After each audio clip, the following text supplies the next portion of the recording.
जिस ATM card को तुम सिर्फ पैसे निकालने का जरिया समझते हो, वही कार्ड तुम्हारे मरने के बाद तुम्हारे परिवार की जिंदगी का आखिरी सहारा बन सकता है। लेकिन अफसोस की बात यह है कि इस देश में करोड़ों लोगों को इस बात की भनक तक नहीं होती, क्योंकि बैंक और सिस्टम इसे कभी भी जनता के सामने खुलकर नहीं बताते। सच्चाई ये है कि लगभग हर बैंक के डेबिट कार्ड के साथ पहले से ही एक एक्सीडेंटल बीमा जुड़ा होता है, जो 50,000 से लेकर 10 लाख तक का हो सकता है। और अगर कार्ड धारक की किसी दुर्घटना में मौत हो जाए तो वो रकम उसके परिवार को मिलनी चाहिए, कानूनन मिलनी चाहिए। लेकिन साजिश इतनी खामोश है कि लोगों को पता ही नहीं चलने दिया जाता कि उनके पास जो कार्ड है वो सिर्फ ट्रांजैक्शन का जरिया नहीं, एक जीवन बीमा की चाबी है। अगर कोई आदमी हादसे में मारा गया और उसके कार्ड से पिछले 3 महीनों में कोई एक भी ट्रांजैक्शन हुआ था, तो उसके घर वालों को बैंक से बीमा क्लेम मिल सकता है। जैसे स्टेट बैंक के रुपए गोल्ड कार्ड पर 2 लाख का बीमा मिलता है, सिग्नेचर कार्ड पर यह रकम 10 लाख तक पहुंच जाती है। HDFC और कोटक जैसे बैंकों के रुपए कार्ड भी 5 लाख तक का कवरेज देते हैं। मगर ये सब तब मिलेगा जब आपको इसकी जानकारी हो और आप समय पर दावा कर सको, वरना बैंक तो चुप रहता है और सिस्टम उसी खामोशी में तुम्हारा हक निगल जाता है।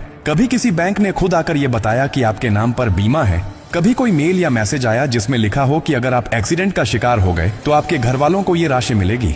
नहीं आया, क्योंकि वो जानते हैं कि अगर आप जागरूक हुए तो उन्हें देना पड़ेगा, और अगर आप चुप रहे तो बच जाएगा। इसलिए अब वक्त है खामोशी तोड़ने का। अगर आपके पास रुपए कार्ड है तो आज ही बैंक में जाकर पता कीजिए कि उसमें क्या बीमा है।